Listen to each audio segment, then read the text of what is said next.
Hey everyone, this is Martin, I'm Lucas, and today Martin is checking out my Ibanez AZ.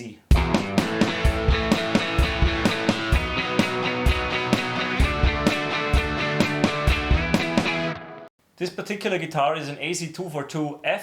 The F stands for the flame top, which you can see here. And it was produced in 2018 in Indonesia, so it's from the premium line. There's also the prestige line that is made in Japan. And nowadays there are also the more affordable ones, the AZ Essentials, I think they're called. They are for about a third of the price. This guitar is from the original AZ series that was released in 2018. This particular finish is called Tequila Sunrise Gradation and is no longer available, unfortunately, because I think it looks pretty cool. But yeah, it's maybe a little bit controversial because it's not for the traditional taste, I would say. But yeah, I like it a lot. In terms of price, I just want to start with that. I paid 1,000 euros for it, or 990 something. I bought it at Klangfarbe, that's the big shop in Vienna. I ordered it online. And I checked prices today. The AZ Premiums, at the moment they cost around 1,300 to 1,400, so prices gone up quite significantly in the last couple of years. But they're still more affordable than the prestige ones because they are around 2,000 euros. Martin, any questions about the guitar? The AZ stands for? I'm not sure if it's the official meaning, but I think I've read that AZ should stand for this guitar can do everything from A to Z or Z. And yeah, it should be very versatile, which in my opinion it absolutely is, because we get into that. It has a lot of pickup configurations. So, but with Ibanez names, you know how it is. But yeah, AZ 242, that's a pretty short number in this regard. Yeah, should we start from the headstock? Let's start from the headstock. Okay. Specs. The shape is the typical AZ shape because it's less pointy than the other Ibanez RGs, for example, are. It looks a little bit more traditional, a little bit more tame, less pointy. Yeah. I like it. I think it looks really cool. We have Gotoh locking tuners on this one. The locking tuners are, I don't like the mechanism of them because they don't have a thumb wheel, as you can see here. It's a different mechanism, and that's pretty much the only thing I don't enjoy about this guitar. I prefer guitars which have the locking tuners with a thumb wheel because I think it's just much more comfortable. I think the new versions come with that now. So this system was replaced because apparently a lot of people didn't like it that much. Grav-Tech nut, string tree obviously here. Then we have a one-piece maple neck. One piece, two piece, because the fretboard is glued on and is also roasted maple. So it's both roasted maple. We have 24 frets, stainless steel is the fret wire that's used. We have luminlay dots here on the side. So when you're playing in a dark room or on stage, you should see it glowing if it was in the light or if it was exposed to light before. The radius is like on a Gibson. So it's 12 inch. It's a 12 inch. The neck profile, I think they call it oval C. For an Ibanez, it's pretty chunky. I think it's fairly close to your Road 160 Strat. It definitely fits closer to a Fender neck than to a Wizard neck, for example. And yeah, I think it's really comfortable. The body is made out of American basswood, and there's a thin veneer, a flame maple veneer on top. The electronics. These are Seymour Duncan pickups. They're called Hyperion, and I think they were specifically made for this guitar, and you can't get them aftermarket. The bridge is a Gotoh. We have a 5-position switch here, and the dynaMIX switch, which adds 5 additional tones. It's basically a tap mode where, if for example in this position, one of the coil is tapped and it sounds like a single coil basically, so it's kind of tone split. I hand this guitar now over to Martin's and let's hear if it can really do anything from A to Z. Alright, first remark, Martin. Yeah, I've noticed what I'm really used to playing a lot in the classical position when sitting, and the output jack is on the back side over here. And this gets in the way when you're playing in the classical position, like I'm sitting here right now. So when sitting, it's really recommend it to place the guitar on your right leg. And yeah, the advantage though is what I've noticed with my Tele, for example, where the output jack is right below there and I have a straight plug on my cable, it gets a lot down here, and playing on a couch it can get in the way. So there I play most of the time in the classical position due to that alone. Here it's pretty much the opposite. It forces me to play. I guess the idea was if you step on it, it doesn't get out that easily. Yeah. So it's a bit secured if it's at an angle. But what I also have to say is not every wireless plug, for example, works. Not every wireless receiver. Yeah, transmitter. Because you might see it's fairly deep inside as well. So it's not that the cable is right on top of it, so it's inserted into the body. As for tones, Martin is plugged in the Marshall DSL-20. He's using both channels, so classic and ultra gain. And the Marshall itself is plugged into the Capture X, which we use for recording. And we have one additional pedal Martin will be using, and that's a ProCo RAT, so a classic pedal for a pretty modern guitar. But I guess you start with some clean tones. Yeah. Let's see. So this one is neck humbucker, right? Yeah, and the dynaMIX is not standard mode. Engaged. Exactly.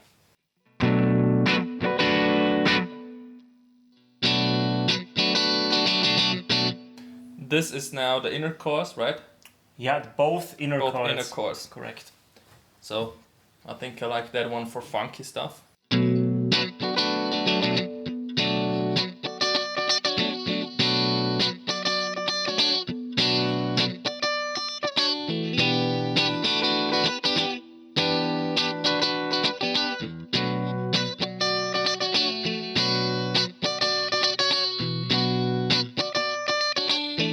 In the middle is both humbuckers.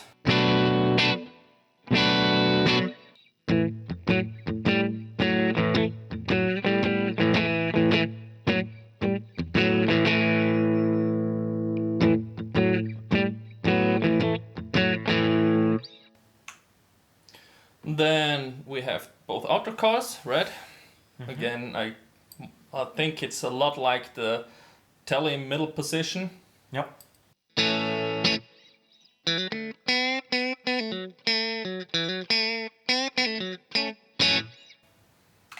And last but not least, the bridge humbucker.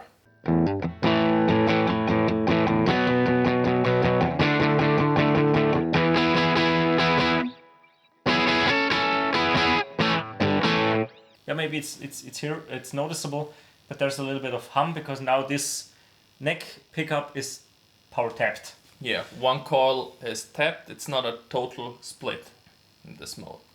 So yeah. Is it okay if I push the switches while you're playing so Yeah. the difference is notable?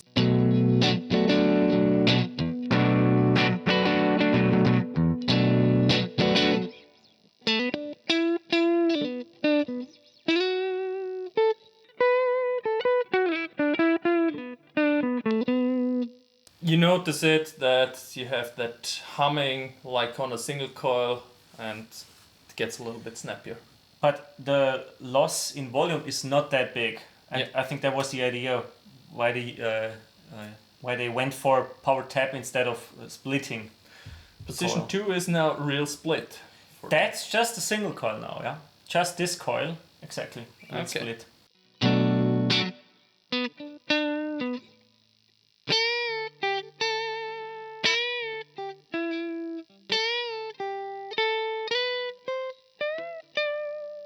For comparison.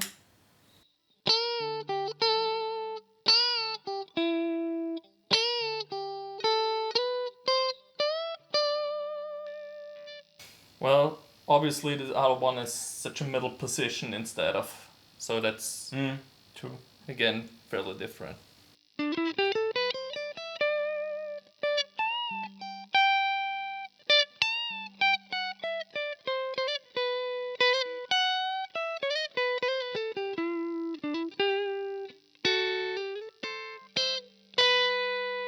Now in the middle both power tapped. The both core split Yeah. were this one, right? This one was No. both, In this position. outer position. Both outer, both inner. So, and this is both power tap. Both power tap. Can you switch over to the while I'm playing to the tele Other position in between to the tele position. Okay. So I'm curious the difference between those.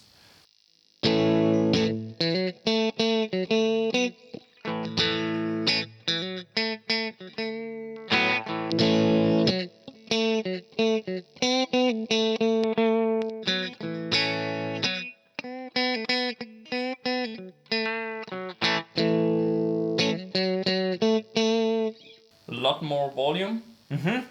And it's you didn't use the volume at all so far. Yeah, so it's just really the wiring.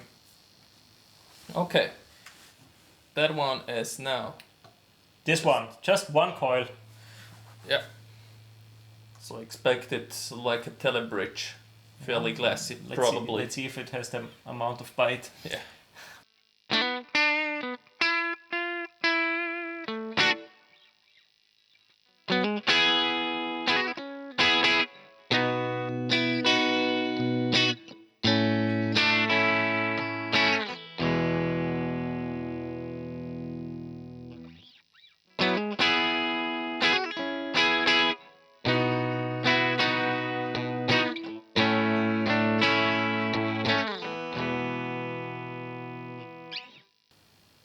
Yeah, I like to reduce the tone on that one.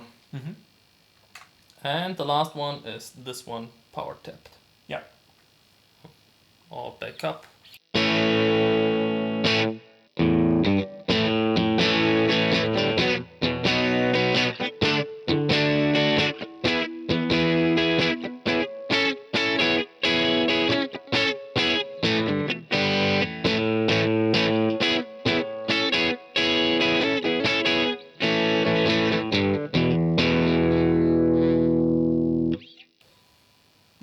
Okay, so that's so far all the tones. That's all the positions, yeah. All the positions. Let's go for a little bit crunch on the gain channel. Mm-hmm. Let's see. I have to think about this. Both middle position, the real middle. The real middle position. Position 3. Yeah. Both humbuckers. So let's. Okay, neck. start with neck. Wanna see.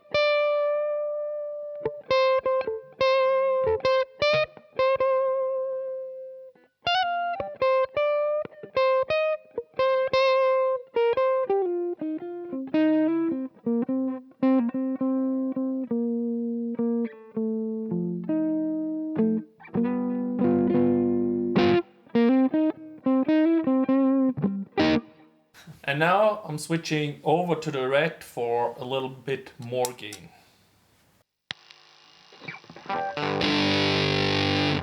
And I'm on the bridge position. Bridge humbucker.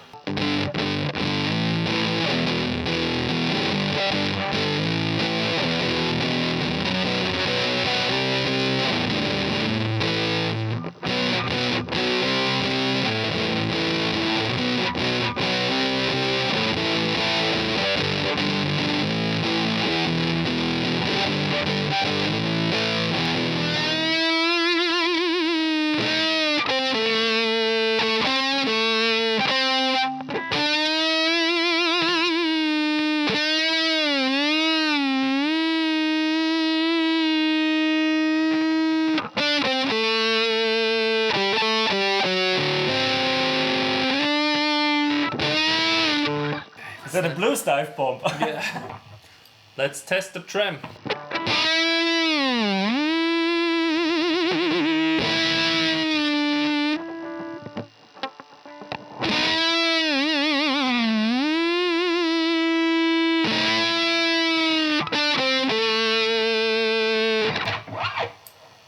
Let's see.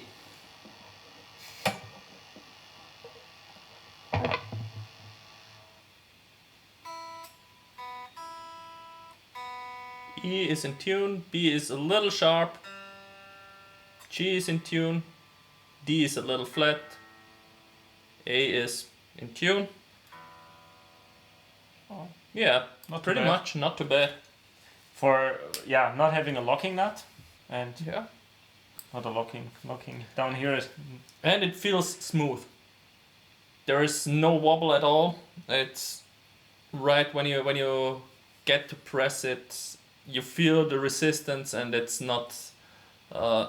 You have immediate action. It's a smooth action.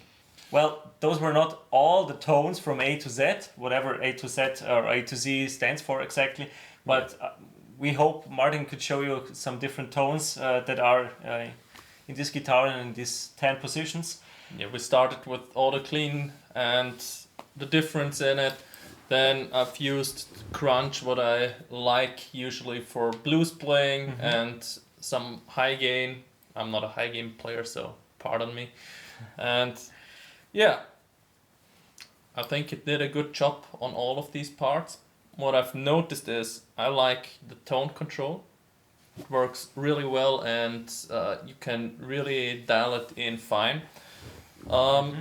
Interesting with the pickups was reducing the volume on the guitar didn't reduce the gain so much as I'm used to on this amp. Does that have to do with the pots? Maybe with the pickups themselves. So it reduced the volume, but the style of crunch remained. Okay, but didn't get as clean as with your Gibson. Yeah, for pickups. example. So when I reduced the volume on probably lower output pickups, Yeah. I noticed that the gain reduces more than it did on this one. Yeah. Which is not necessarily a bad thing, but Worth mentioning. it's interesting to me. How do you like the neck? The neck feels good. I'm used to the 12-inch radius. I like that one. But it has a Fender scale. It's 25.5 inch. That the fret ends are good, not as good as on your semi-hollow. I mean, those are just out of this world. But yeah, they're good. And Stainless steel. stainless steel, so really smooth action. There's nothing hindering you on any bend or anything, so totally blame yourself. I think with these features, it just feels like a modern guitar. Yeah. 24 frets, stainless steel, and the roasted maple neck. To me, it just really feels modern. And I think it's extremely comfortable. I also like all the cuts it has here. It's got a huge belly cut and the carve for where the neck's attached. Yeah, though it's still fairly chunky down here. So Yeah. playing on the 20 to 24th fret. I mean, get there on another guitar is another different thing, but on those is not all too easy either. Yeah, there's still a So- neck heel. The neck heel is still Yeah. fairly prominent. True. I've played a few ones that had larger cutouts on these parts. Bolt-ons as well, or neck through? I think those were neck through. To be Okay, yeah, honest, it's so. often a yeah. feature with neck through big guitars where it's Yeah. probably easier. Where you have better access, but it's not bad by any means. How did you like the pickups? Because they are not loved by everyone. I heard or read in forums that people replaced the pickups because they didn't like the Hyperion. You know, I'm more of a low output pickup guy. Yeah. So for me, It's not your choice. It's not my choice. I like them on the on that middle position in the clean, Mm-hmm. on that where they're split. Yeah. they give a really fine, funky tone and nice cleans, and also that tele imitation I think is fairly good. Yeah. Altogether, the humbucker sounds are not so much to my taste. Yeah, that's what I thought. I like more warmth in it, but fine guitar. Yeah, I'm pretty biased because I really love this guitar. It's one of my favorites because I just love how it feels, the way it feels, the way it sounds as well, and all the different sound possibilities. So to me, I'm not going to sell this at any time. Yeah, I think what really speaks for this guitar is that you're really versatile. Yeah. You can get these clean tones. I think you can get away with playing some stretch stuff on it. Yeah, I guess you could. And also with that spanky tele sound, I think you get fairly close to it. You also have the humbuckers, with which you can get into more high gain territory as well. Absolutely. And there are HSS AZs as well. So if you really want to get real single coil tones, there are AZs with this body shape that have single coils as well. If you have any questions, feel free to ask Lucas. I'll be happy to answer them. Yeah, of course. Yeah, as I said in the beginning, this model, this 242 Flame with this finish is not available anymore. Maybe you can get used, but there are still a lot of AZs coming out, and yeah, this one was $1,000. The newer ones or the current models cost 1,300 euros. And the AZ Essentials, they cost like 300 to 330 euros, and what I've heard and seen, they are also pretty good. And I've played one in a shop at Adi's. He has one, and they feel great. So the AZ line overall, I'm a big fan. And this guitar also made me a big Ibanez fan because I just love the way it feels and it plays. Yeah, awesome guitar, in my opinion. And yeah. It's not your style. It's not my style. To be honest, but so it's fun watching you review a guitar like this because it's really, not what you usually play. And I know you would never get this guitar. Yeah. What I preferred from Ibanez was the SA series. Is that the very thin one? The very thin one, yes. Okay. With that stretchy style. That HSS? I think it was SSS even. Okay, cool. Yeah, Ibanez has a great product range and really awesome guitars overall. And yeah, this is one of them, in my opinion. Yeah. If you're more the type for a modern guitar, which can do a lot of things, I think this is a great choice. If you're more into a particular style of playing, like I am usually, it will not be my first choice. Because that's not me really. Yeah. But try them if you can and decide for yourself. I hope we could give you some impressions of it. Yeah, and with that I think we can conclude today's body review. Thanks very much for staying with us and see you in another video, guys. Bye bye. Bye.